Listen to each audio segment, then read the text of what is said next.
Today on All Things 80s, Transformers and Action Force, all in the one package.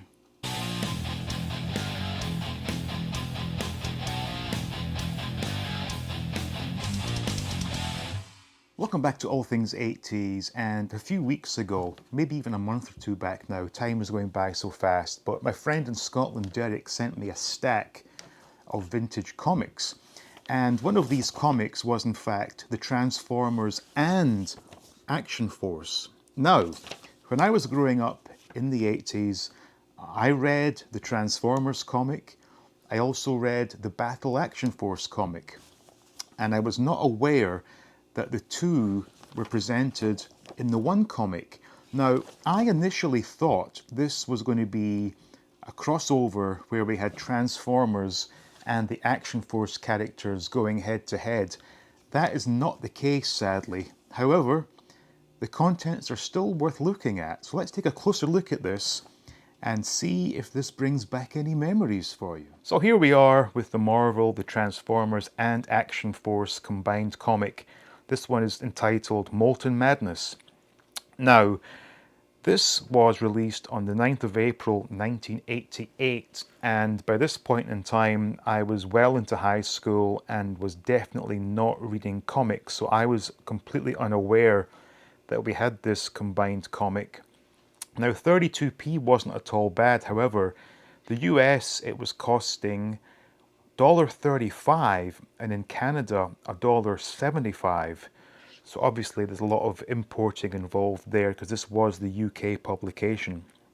Now, as I said in the beginning, I wrongly assumed that this was a combined crossover story where the Transformers and the Action Force characters were going at it head to head. That is not the case, but with that said, it's still a great comic. So I'm going to try and film this in such a way that if you so wish, you can pause and maybe read the comic and see what you think of that. I'm not going to read it to you right now, obviously. Now, this is interesting because on the first page it tells us that in this story we have Richard Branson. Or is that Sir Richard? I'm not really sure these days. Anyway, he featured in this Transformers story, which is rather interesting. And so we have the Transformers story starting on page 3.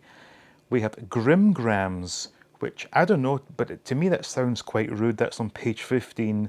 There's a Ready Brek competition on page 16, and the Action Force story starts on page 17.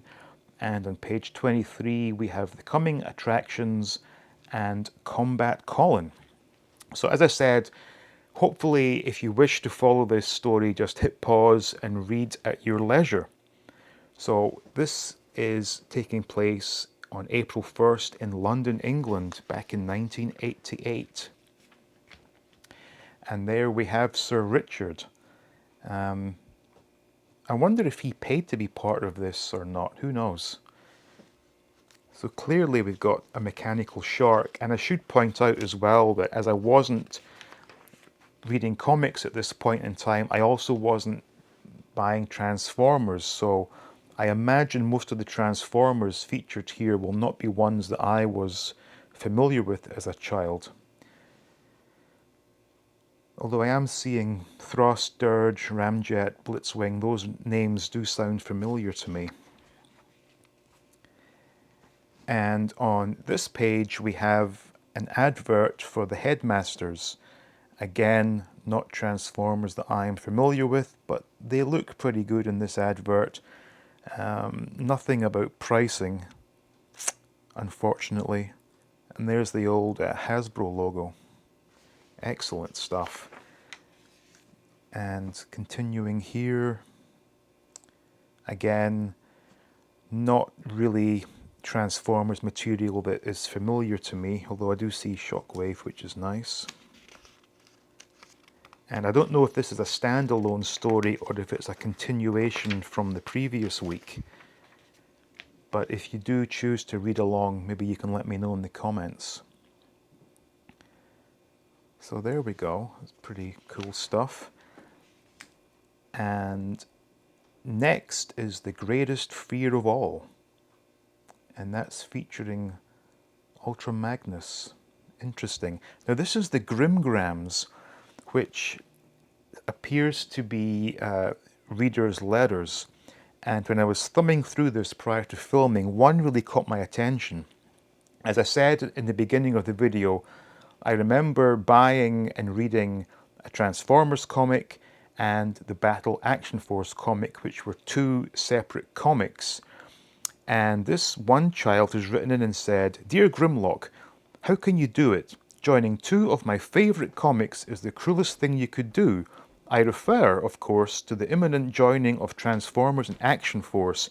If you don't stop this merge, you will lose a reader. Well, I'm not saying you will, but you might." And that was Alexander Lewis from Lose. I got to say, very well punctuated letter from a kid. And Grimlock has responded by saying, "That's what I like to see, decisive ultimatums. Come on, kid. If Transformers and Action Force are your favourite comics, then surely we're saving you money by putting them both in the same comic. And let's face it, it's one heck of a comic, isn't it?" Grimlock makes a good point.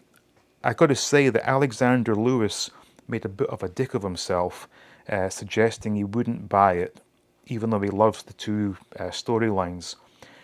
Stock Exchange is a section where kids can swap their unwanted toys. And I saw one that interested me. So somebody wants a Jetfire in good condition with all weapons, and he will swap a Metroplex in very good condition with all weapons. That was Robert O'Brien. And let me see, who is this? Aaron Shields wants Cobra Water Moccasin with Copperhead. He will swap Armadillo with weapons. And lastly, Trevor Leonard from Ireland. He wants Ultra Magnus with all weapons and instructions, and he will swap Rodimus Prime with all weapons and instructions. Ready Brek contest. Ready Brek, I think I've mentioned this before on the channel, was a hot breakfast, very similar to oatmeal, but there was a textural difference. It's really hard to explain without actually having a bowl of it, which I've not had in decades. I don't know if they still sell it or not. It seems to be a spot the difference contest to win a camera. Now we're into Action Force, and this is definitely well after my time with Action Force, because this is the G.I. Joe version of Action Force. None of this is in any way, shape or form familiar to me. The only thing I can say is the Action Force figures that I received recently, the mini ones from Dollar Tree, I recognize one or two perhaps, but again, for me, Action Force was very much the 5-point of articulation figures. And the next issue, so I guess it was every 2 weeks this was sent out. So next is the Battle for Springfield. And you can see here that Action Force got the raw end of the deal.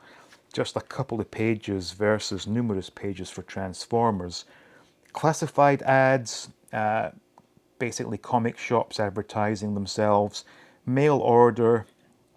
As was typical back in those days, you would send away a stamped addressed envelope and these companies would send you their catalogues.